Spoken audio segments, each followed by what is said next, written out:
welcome to another Rise in the Scripts. It's a late one. But we are here. We're here. And as long as we have breath to breathe, then we have all we need to succeed. So let's succeed with Rise in Scripts today. Rise in Scripts. We're going to do some Rise in Scripts. We're going to pick back up in Second Maccabees, man. We're about to read a good story today. A good one today with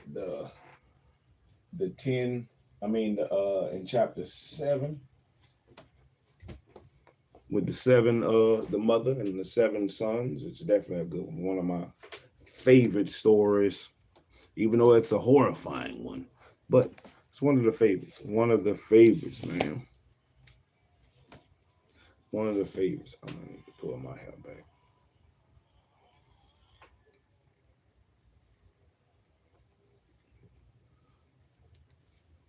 Shiznit.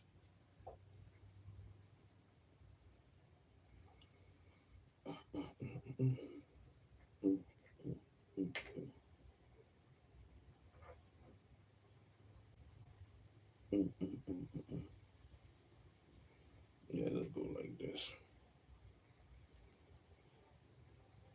There we go. That'll work. That's a lot better.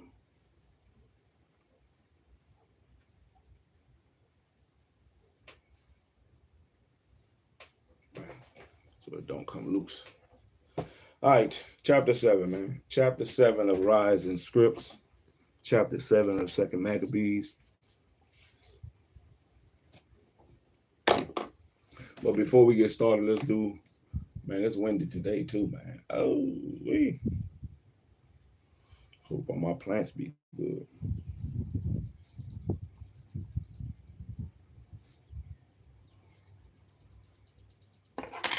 Go ahead and get the books of the Bible out the way this morning, today, right now, before we get started. Genesis, Exodus, Leviticus, Numbers, Deuteronomy, Joshua, Judges, Ruth, 1 Samuel, 2 Samuel, 1 Kings, 2 Kings, 1 Chronicles, 2 Chronicles, Ezra, Nehemiah, Esther, Job, Psalms, Proverbs, Ecclesiastes, Song of Solomon. Damn, I lost my place. Song of Proverbs.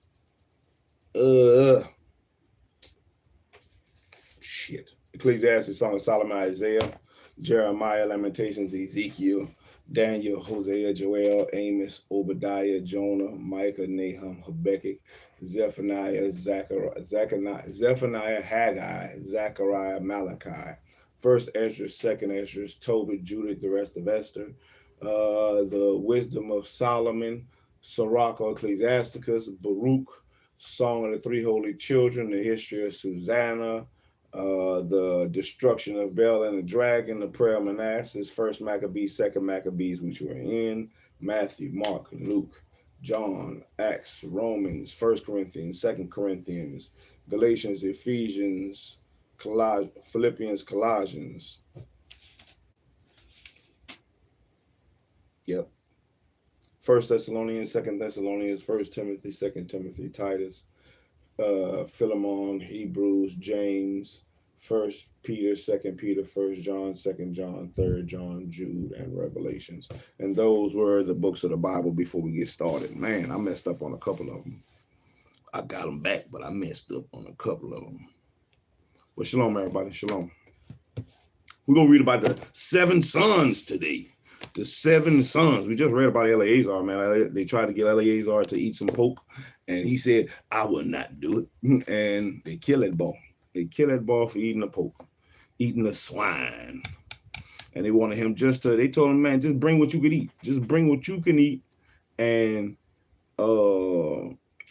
make it look like you're eating the swine. He was like, man, I ain't doing that. I ain't doing that for the younger folk to think that I'm being unrighteous and think that they are right to be unrighteous. Shalom, Terry. Shalom, Phyllis. Shalom. Shalom. So let's see. It's gonna be about the same with the mother and the 7 sons. Quick synopsis of it. before I read it. Yeah, they was trying to get them to eat some swine too. And none of them would go for it. So they all died horribly. Horribly. They were all killed horribly. Horribly by the king. Man, he did them dirty. So let's read about it. We're only going to read 2 chapters today. Chapter 8 is kind of long. Plus, I got other things to do. I've been in that garden the last couple of days. Man, so I've been missing rides and scripts. I've been missing a couple reading. Man, my body been tired. I've been tired. That garden will do you in, man. If you want to work out, man, go dig up that ground. Oh, man, go dig up that ground. Oh, I need some help digging up my ground, some more. Hey, just like Adam, by the sweat of your brow, believe me, oh, you're going to be sweating. You want to lose some weight? Hey, that garden will make you straight. All right, 2 Maccabees, chapter 7. 2 Maccabees, chapter 7. Out of the Apocrypha. For those who don't know what it is between Malachi and Matthew. Now it came to pass also that 7 brethren with their mother were taken and compelled to the king against the laws to taste swine's flesh, and were tormented with scourges and whips. But one of them that spake first said thus, What wouldest thou ask or learn of us? We are ready to die, rather than to transgress the law of our fathers. Man, people ain't about that life today. They stood on business. Then the king, being in a rage, commanded pans and cauldrons to be made hot, which forthwith being heated, he commanded to cut out the tongue of him that spake first, and to cut off the utmost parts of his body, and the rest of his brethren and his mother looking on. Man, they was doing that boy dirty. Cut him up. Get the cauldron hot. Now, when he was thus maimed in all his members, he commanded him, being yet alive, to be brought to the fire, and to be fried in the pan. And as the vapor of the pan was for a good space dispersed, they exhorted one another with the mother to die manfully, saying thus, The Lord God looketh upon us, and in truth had comfort in us, as Moses in his song, which witnessed to their faces, declared, saying, And he shall be comforted in his servants. So when the first was dead, after this manner, they brought the second to make him a mocking stock. And when they had pulled off the skin of his head with the hair, they asked him. They scalped him when they scalped that boy. They asked him, Wilt thou eat before thou be punished throughout every member of thy body? But he answered in his own language and said, No. Wherefore he also received the next torment in order, as the former did. And when he was at the last grasp, he said, Thou, like a fury, takest us out of this present life, but the King of the world shall raise us up, who have died for his laws unto everlasting life. Excuse me. After him was the third made a mocking stock. And when he was required, he put out his tongue, and that right soon, holding forth his hand manfully, he said courageously, These I had from heaven, and for his laws I despised them, and from him I hope to receive them again. And insomuch that the king and they that were with him marveled at the young man's courage, for that he nothing regarded the pains. Once again, this sounds like the Haitians when you read about how the British and the French were marveled at the way the courage the Haitians had, or those people who were fighting for the independence in Haiti. Is the same way. Oh man.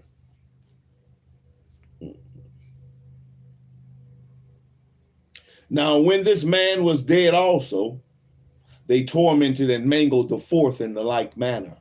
So when he was ready to die, he said thus, It is good, being put to death by men, to look for hope from God to be raised up again by him. As for thee, thou shalt have no resurrection to life. And afterward, they brought the fifth also and mangled him. And then looked he unto the king and said, Thou hast power over men, thou art corruptible, but thou doest what thou wilt. Yet think not that our nation is forsaken of God, but abide a while, and behold his great power, how he will torment thee and thy seed. After him also they brought the sixth, who being ready to die said, Be not deceived without cause, for we suffer these things for ourselves, having sinned against our God, and therefore marvelous things are done unto us. But think not thou that takest in hand to strive against God, that thou shalt escape unpunished. But the mother was marvelous above all, and worthy of honorable memory. For when she saw her 7 sons slain within the space of one day, she bared with good courage, because of the hope that she had in the Lord. And yea, she exhorted every one of them in her own language, filled with courageous spirits, and stirred up her womanish thoughts with a manly stomach. She said unto them, I cannot tell how ye came into my womb, for I neither gave ye breath nor life, and neither was it I that formed the members of every one of you. But doubtless the creator of the world, who formed the generation of man and found out the beginning of all things, will also of his own mercy give you breath and life again. And ye now regard not your own selves for his law's sake.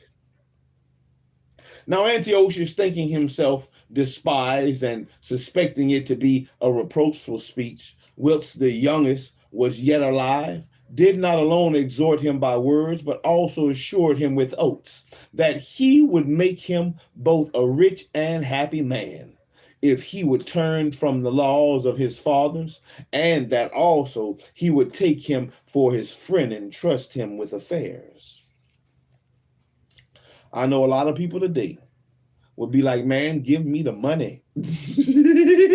Show me the money. Show it to me, King Antiochus. I'll eat it. I'll eat what you want me to eat. Just show me the money. A lot of people don't have that reserve, man. They don't have that.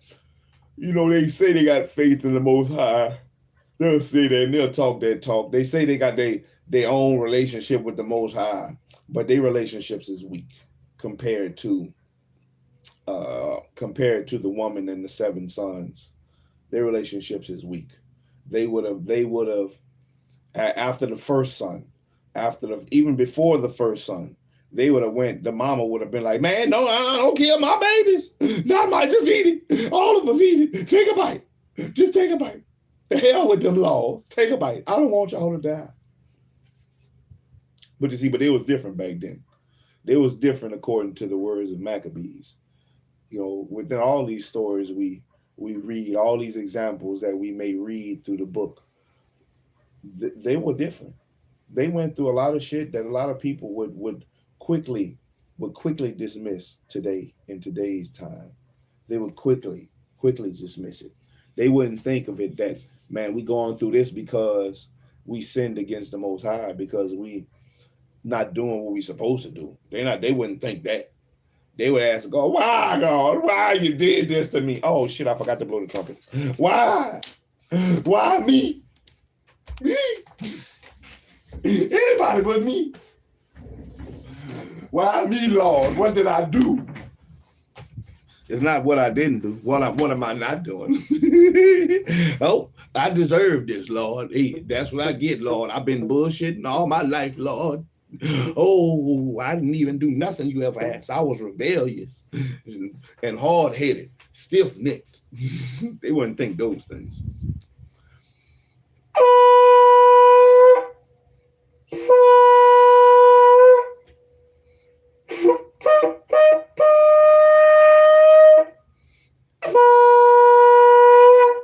Forgot to blow the trumpet before we got started. Yep, I was stiff-necked, hard-headed, and rebellious. But that first, what it was, the second son, I believe it was.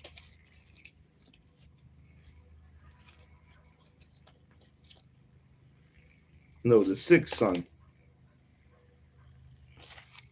what he said, sixth son in chapter 7, verse 18 said, after him also he brought the sixth, who being ready to die said, be not deceived without cause, for we suffer these things for ourselves, having sinned against our God. See, he understood, man, we getting what we deserve. Therefore, marvelous things are done unto us. You can't be mad when shit happen and you ain't doing what you're supposed to do. That's even in your own house. You know, your children can't be mad when discipline comes, when they're not doing what they're supposed to do after you didn't set the guidelines and you didn't instructed them and you didn't commanded them, thou shalt not steal, thou shalt not do this, you know, watch your mouth, keep your hands to yourself, you know, all type of stuff. You know, they can't be mad when the chastisement come. They can't be mad when the discipline come. All they need to say is, hey, I brought it on myself. Some people willing to take what they say is better for you to ask for forgiveness later than ask for permission. Shit. Just don't do what you know you're not supposed to do. First and foremost, don't do it.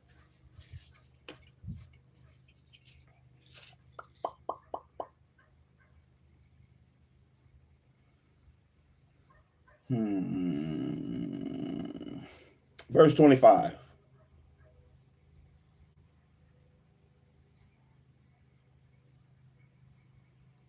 But when the young man would in no case hearken unto him, the king called his mother and exhorted her, that she would counsel the young man to save his life. And when he had exhorted her with many words, she promised him that that she would counsel her son. But she, bowing herself toward him, laughing the cruel tyrant to scorn, spake in her country language in this manner, O my son, have pity upon me that bare thee 9 months in my womb, and gave thee suck 3 years, and nourished thee, and brought thee up unto this age, and endured the troubles of education.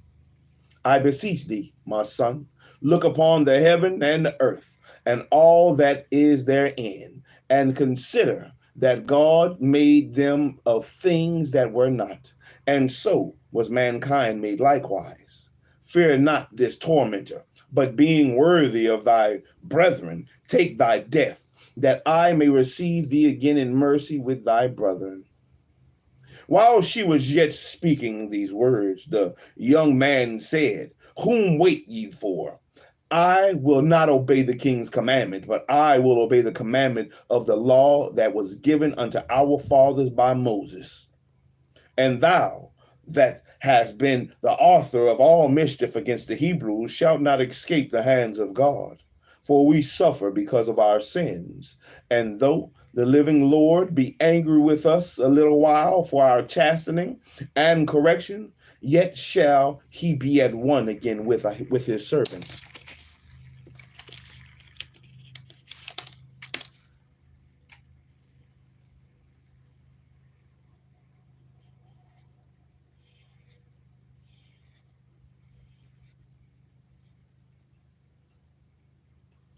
But thou, O godless man, and of all other most wicked, be not lifted up without a cause, nor puffed up with uncertain hopes, lifting up thy hands against the servants of God.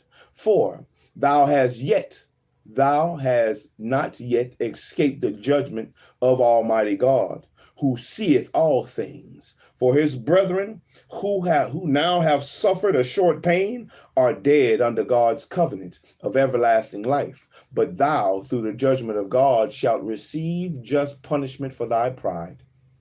But I, as my brethren, offer up my body and life for the laws of our fathers, beseeching God that he would speedily be merciful unto our nation, and that thou by torments and plagues mayest confess that he alone is God, and that in me and my brethren the wrath of the Almighty, which is justly brought upon all our nation, may cease. And then the king, being enraged, handled him worse than all the rest, and took it grievously that he was mocked. So this man died undefiled, and put his whole trust in the Lord. And last of all, After the sons, the mother died. And let this be enough now to have spoken concerning the idolatrous feasts and the extreme tortures. Chapter 8. You know, the pastors won't read this. They won't read 2 Maccabees chapter 7. Yeah, read that one. Read that one. You know, it's so many, verses about, what people, how they died and how they was forced to eat things that they wasn't supposed to eat. For a pastor to say, oh, well, shit, you could eat what you want to eat today. Christ didn't do away with none of the laws. He didn't do away with the dietary laws. It's still there for you to eat. I mean, it's still there for what you can eat and still there for what you can't eat. And if we supposed to be followers of him, he didn't disobey the dietary laws. So why are you? Why are many of us? Then, chapter 8. Then Judas Maccabeus, and they that were with him went privily into the towns and called their kinfolks together and took unto them all such as continued in the Jews' religion and assembled about 6,000 men. And they called upon the Lord that he would look upon the people that was trodden down of all, and also pity the temple profaned of ungodly men, and that he would have compassion upon the city, sore defaced, and ready to be made even with the ground, and hear the blood that cried unto him. And remember the wicked slaughter of harmless infants, and the blasphemies committed against his name, and that he would shew his hatred against the wicked. Now, when Maccabeus and had his company about him, he could not be withstood by the heathen, for the wrath of the Lord was turned into mercy. And therefore he came at unawares and burnt up towns and cities and got into his hands the most commodious places and overcame and put to flight no small number of his enemies. What's commodious? What is commodious? Let's see what commodious means. I'm going to have to look in the Terminator. Let me ask the Terminator. TP21000. Terminator. What is commodious? Commodious. Commodious.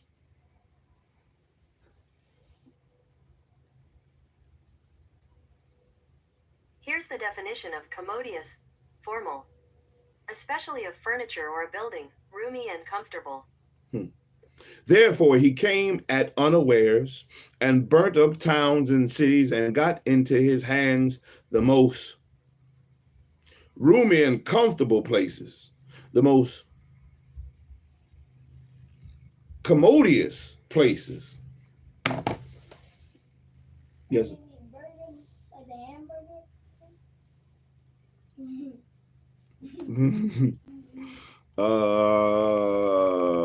Are you done with your paper? Then you wait till after you finish your paper, and I want to see both sides first, because you're not going to put all that stuff over that paper after turning in. Okay, let me see. Matter of fact, go get it and let me look and see what you've done so far.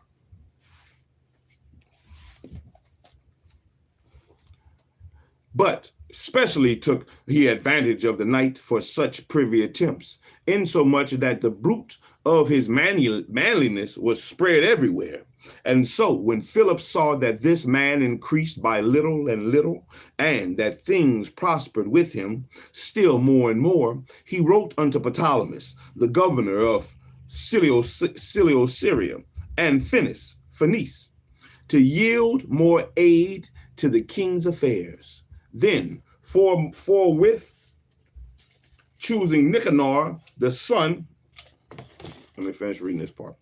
Choosing Nicanor, the son of Patroclus, one of his special friends, he sent him with no fewer than 20,000 of all nations under him to root out the whole generation of the Jews. And with him he joined also Gorgias, a captain, who in matters of war had great experience. It's ugly. All of this is ugly. Where's my eraser? Where is my eraser? All of it's ugly. Look at your letters, man. Look at how you wrote your letters. Your letters are ugly. They need to be better than this. Is that how you write that? Look, your lines need to be straight up and down. Your lines are not straight up and down. They're crooked. They need to be straight up and down. Look at all this. Look at the big space in between those letters. It's ugly. Your name has good space, though. Your name has good space. Look at your H. I can tell you was Russian. I can tell you were rushing when you were writing this instead of taking your time. You're trying to hurry up and do stuff instead of taking your time to do it. When you rush, your letters are sloppy. Your writing is sloppy. When you take your time, your writing is better. So what does your writing need to be? Better. That's right. It needs to be better. So instead of it looking like this, we're going to erase all of this, and you're going to do it over.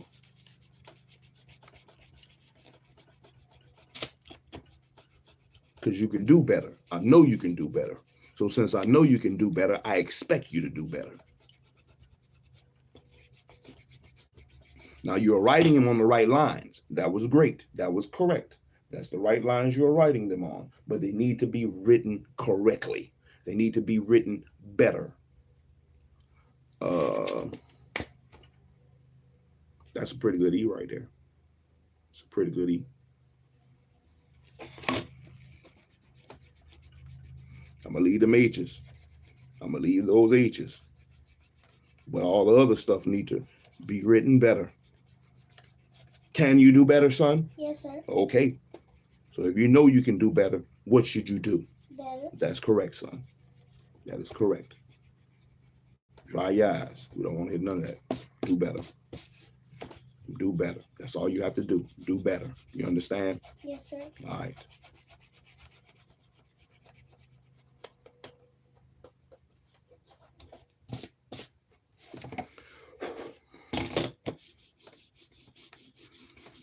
Oh, Lord. Oh, I didn't mean to do that. Oh, Lord. Let me rip it. I don't want to rip it. I just want to erase it. I want to erase it good because I don't need you. Don't go over what you already wrote. Because if you go over what you already wrote, and plus that shows that you're writing too hard, you're pressing down too hard on the paper. If you go over what you already wrote, you're going to make the same mistakes you made before. And you know what I'm going to do? Erase it. Yeah, I sure will. I'm going to erase it again because you're writing the same way.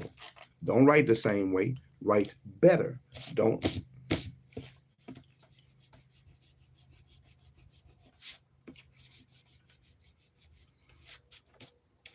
Get all this up here by your name. You need to erase better. If you took your time and wrote correctly, then you wouldn't have so many mistakes. Rewrite that, fix it. See all that up there, man. And if you're eating while you're writing, you're not going to be paying attention to what you're doing. Look at this. What I told you. Is that A supposed to be above the above that? No, sir. Look at that. Write Israel over. Write that over too. Since you want to write ugly. Pay attention to what you're doing, Manoah. Fix that. Fix that A. Fix your M. Fix your M just there. Because you didn't erase it correctly. The M was fine. Fix it. Just fix it. There you go.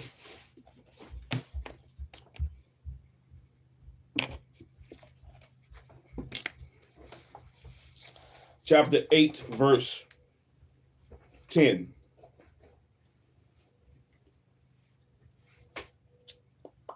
So Nicanor undertook to make so much money of the captive Jews, and as should defray the tribute of 2,000 talents, which the king was to pay to the Romans. And wherefore, immediately he sent to the cities upon the sea coast, proclaiming a sale of the captive Jews, and promising that they should have 80 bodies for 1 talent, and not expecting the vengeance that was to follow upon him from the Almighty God. And now, when word was brought unto Judas of Nicanor's coming, and he had imparted unto those that were with him that the army was at hand, They that were fearful and distrusted the justice of God fled and conveyed themselves away. Others sold all that they had left, and withal besought the Lord to deliver them, being sold by the wicked Nicanor before they met together. And if not for their own sakes, yet for the covenants he had made with their fathers, and for his holy and glorious name's sake, by which they were called. So Maccabees called his men together unto the number of 6,000, and exhorted them not to be stricken with terror of the enemy, nor to fear the great multitude of the heathen, who came wrongfully against them, but to fight manfully, and to set before their eyes the injury that they had unjustly done to the holy place, and cruel handling of the city, whereof they made a mockery, and also the taking away of the government of their forefathers. For they, said he, trust in their weapons and boldness, but our confidence is in the Almighty God, who at the beck can cast down, but them that cometh against, both them that cometh against us, and also all the world. And moreover, he recounted unto them that help their forefathers had found, and had they were delivered, and how they were, oh man, I'm tripping, and how they were delivered, when under Sennacherib, and 184,500 perished. And he told them of the battle that they had in Babylon with the Galatians, how they came by 8,000 in all to the business with 4,000 Macedonians, and that the Macedonians, being perplexed, the 8,000 destroyed, and 120,000 because of the help that they had from heaven, and so received the great booty. Thus, when he had made them bold with these words, and ready to die for the laws of the country, he delivered his army into 4 parts, and joining with himself his own brethren, leaders of each band, to wit, Simon and Joseph and Jonathan, giving each one 15,000 men. Also, he appointed Eleazar to read the holy book, and when he had given them this watchword, the help of God himself leading the first band, he joined battle with Nicanor. And by the help of the Almighty, they slew about 9,000 of their enemies, and wounded and maimed the most part of Nicanor's host, and so put all to flight, and took their money that came to buy them, and pursued them far. But lacking time, they returned. For it was the day before the Sabbath, and therefore they would no longer pursue them. So when they had gathered their armor together and spoiled their enemies, they occupied themselves about the Sabbath, yielding exceeding praise and thanks to the Lord, and who had preserved them unto the day, which was the beginning of mercy distilling upon them. And after the Sabbath, when they had given part of the spoils to the maimed and the widows and the orphans, the residue they divided among themselves and their servants. And when this was done, and they had made a common supplication, they besought the merciful Lord to be reconciled with the servant forever. That's another thing they don't do. That's another thing they wouldn't do. They're not disseminating the stuff between the widows and the fatherless children. You know, don't get me wrong, I understand that that's something that has to be grown into. You know, people who have a willing heart and a willing mind, they'll just do it. But it's not something that when people so used to not helping people, why would they go out their way as to help the widows and the fatherless? But these are commandments. These are commandments. And not just help any widow. Just because your husband died, you're supposed to be an upstanding wife, doing the right things, a righteous woman, upright woman. And they saw fit that because of your uprightness and your righteousness, that they was going to take care of you. and especially a widow of a certain age. A widow of a certain age. If you was old enough to get, or young enough, I should say, if you was young enough to get remarried, then remarry because you're a widow, and a widow can remarry. But if you are old, an old widow who been well known in the congregation, well known from among your people, well known to do for others and do the things you are supposed to do, you can be taken care of. Not with, not to say we're gonna make you rich or they would make them rich, but they made sure that the widows were good. They made sure that that they had food, they had a roof over their head. Even the fatherless children, those should be things that happen too. But the fatherless children, that should come from, not like today where women not letting the men be in the children's life so they fatherless, or where the fathers left so they fatherless, or they in jail. I wouldn't consider those fatherless. A fatherless would be like the widow, where she don't have no father. I mean, he don't have a father because the father dead. So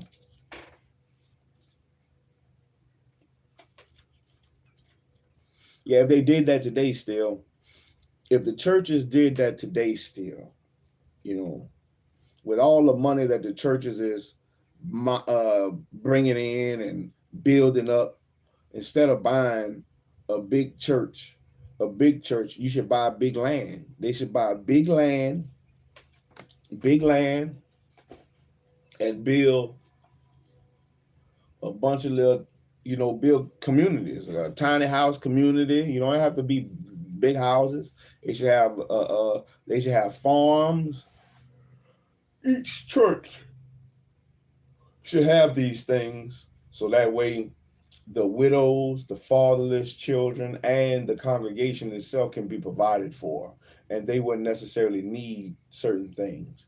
And the widows and the fatherless children would be the ones, outside of the education that the fatherless children would receive, they would also receive an education within husbandry, which husbandry was the farming. Let me make sure.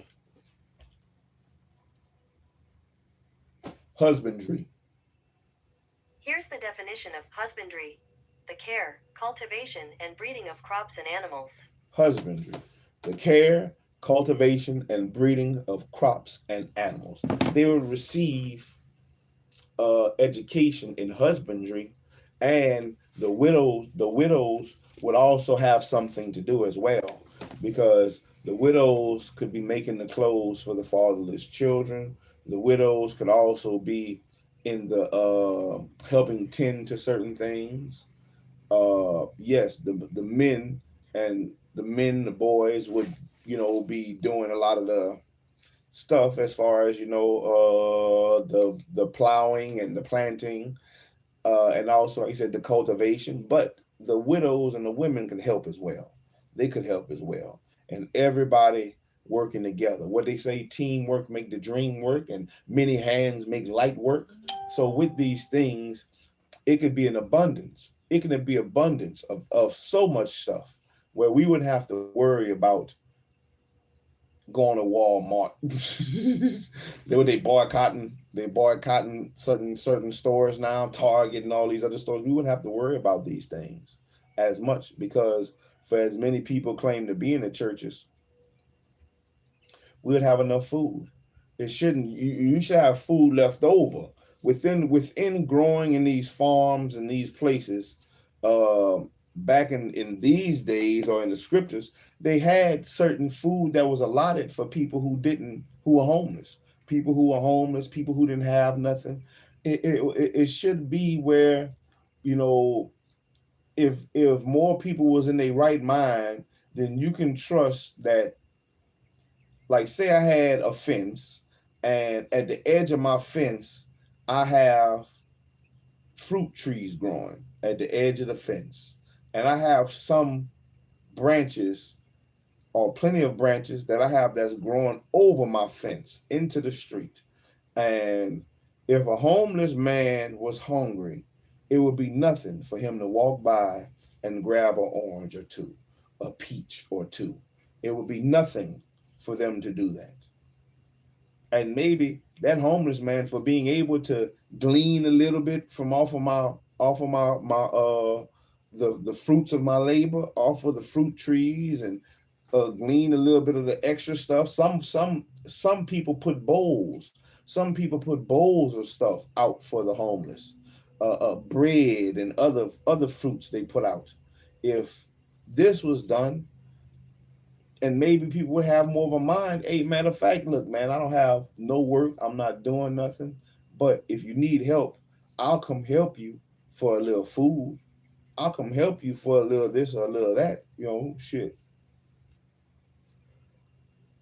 Excuse me. But people don't do that today. But every church should have a garden. Every church should have a garden. Man. Sewers, bakers, every church should have these. Knitters, carpenters, electricians, plumbers, every church should have these. And I'm not saying they don't, but they should have them to be utilized for the community as well, to teach, the younger ones as they come up. These is manly skills, not just manly skills, but need to know skills. And I got all my books, plumbing, electrical, carpentry books, stuff that I took classes on, but stuff I need to I need to go over and re-input in my mind, but it's so I can be able to do shit myself, and also to be able to teach my sons the things that I know, or the things that I should know, to be able to keep the house in order and not be able to not have to depend on everybody else.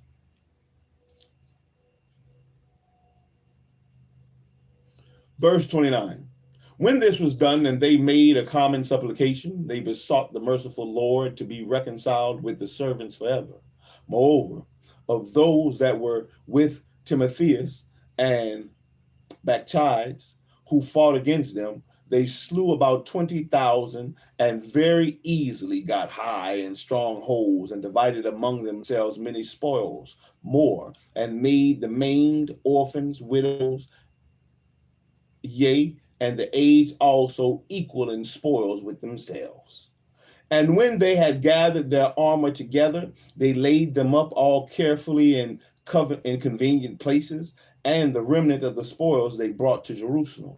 They slew also Philarches, with that wicked person, who was with Timotheus and had annoyed the Jews many ways. And furthermore, at such time as they kept the feast for the victory of their country, they burnt Callisthenes, that had set fire upon the holy gates, and who had fled into the little house, and so received the reward meet for his wickedness. And as for the most ungracious Nicanor, who had brought 1,000 merchants to buy the Jews, he was through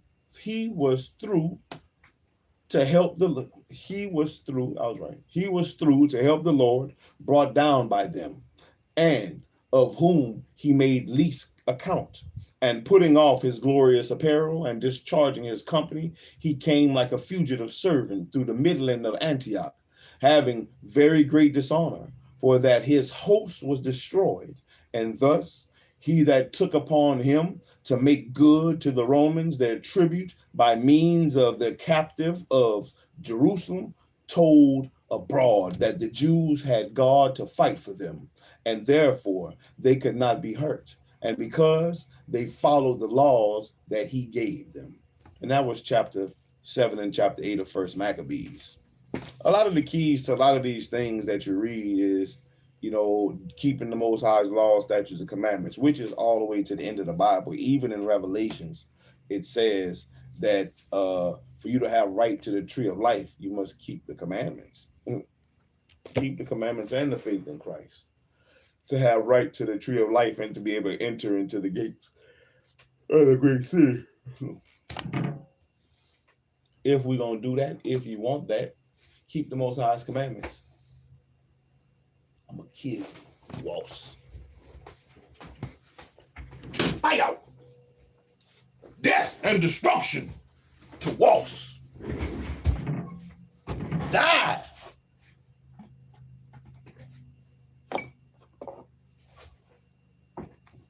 Thou shalt die in the presence of me, Wasps.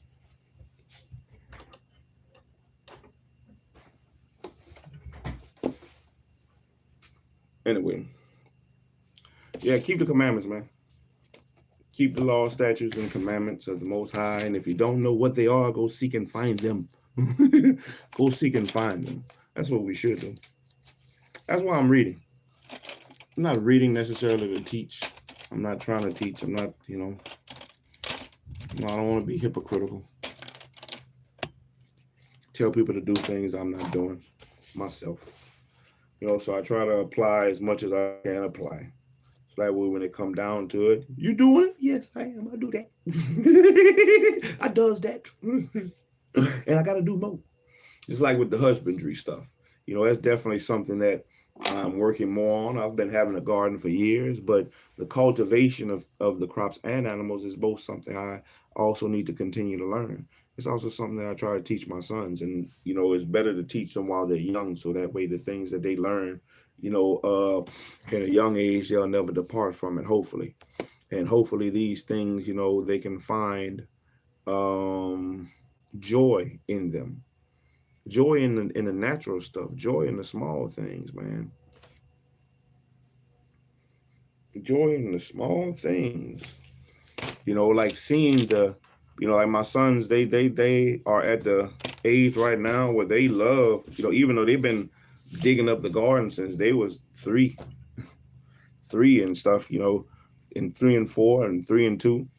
Even though they've been out there in the dirt, they understand better now about the plants growing, and they love to see the plants grow. They love to be able to water them so they can see the increase when the increase comes. But we have to keep doing the same things ourselves, man. We have to keep pushing ourselves on a daily. Push ourselves on a daily. Big baby. And with the way things is going right now, man,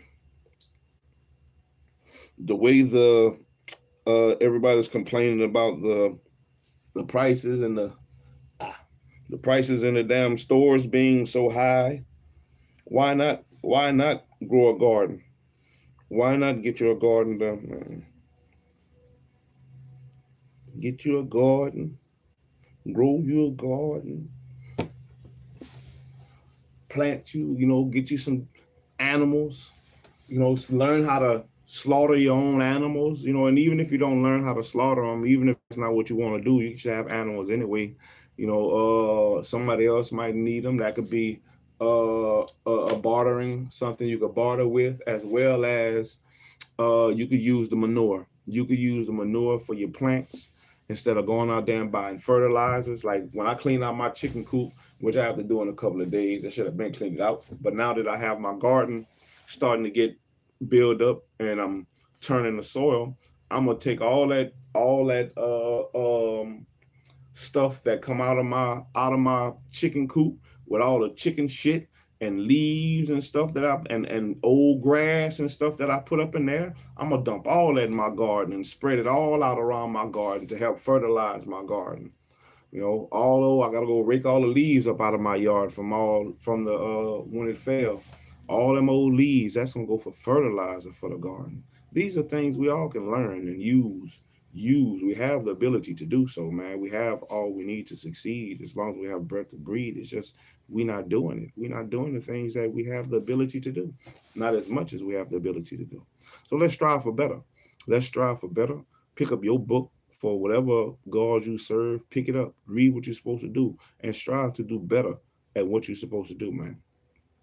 Men, women, children, teach your children at a young age what they're supposed to do so we can do better. It is in us. It is in us. We have the ability to. Man. So, hey, that was Rising Scripts, 2 Maccabees chapter 7 and 8. I read choppy. So choppy. But we'll keep working at it day by day, little by little, until we reach the best we can be. Till next time. Shalom, everybody. I hope y'all have a wonderful day. Get out there and go work in your garden, man. Get out there, go love your children. Get out there, exercise. Do something. Be better. Get off your ass. Work your mind. Build your mind up. Burn down the plantations and propaganda that's already built up in your mind, and allow some new stuff to come in. Allow you build it up the way you want your mind to be set up. You have the ability to. You are in control of what you allow to be downloaded into your mind. What you allow, what you allow your ears to hear, what you allow your eyes to see. You're in more control of that than anybody. You can turn the radio off if you don't want to listen to humbug. You can turn the TV off if you don't want to watch humbug, shenanigans, and tomfoolery. You can do that. If you don't want your children to be caught up in the video games, turn the damn video games off. Don't give it to them. Say no. You are in charge of all these things. Take control of your life. Take control of your household and maneuver the way you need to be maneuvered. And you'll see it greater later. It might not be, you might not see the greatness up front, but you will see it later as your children and you become different, as the changes begin to happen, and you can physically see the difference between you and them. It is going to be a them. Let them stay and do what they gonna do. You do what you supposed to do, and watch the difference. Watch the difference. Whether it be just in the how your children speak, how your children walk, how your children learn, the things your children do. Let it be different. Let it be different. You need to be set apart anyway. But man, shalom, everybody. Keep moving, keep practicing. Practice makes perfect, man. What do you say? No pain, no gain. Little by little. So, succeed in little and work your way up to succeeding in big, man. Shalom, everybody. I'm Shallow. Shallow out.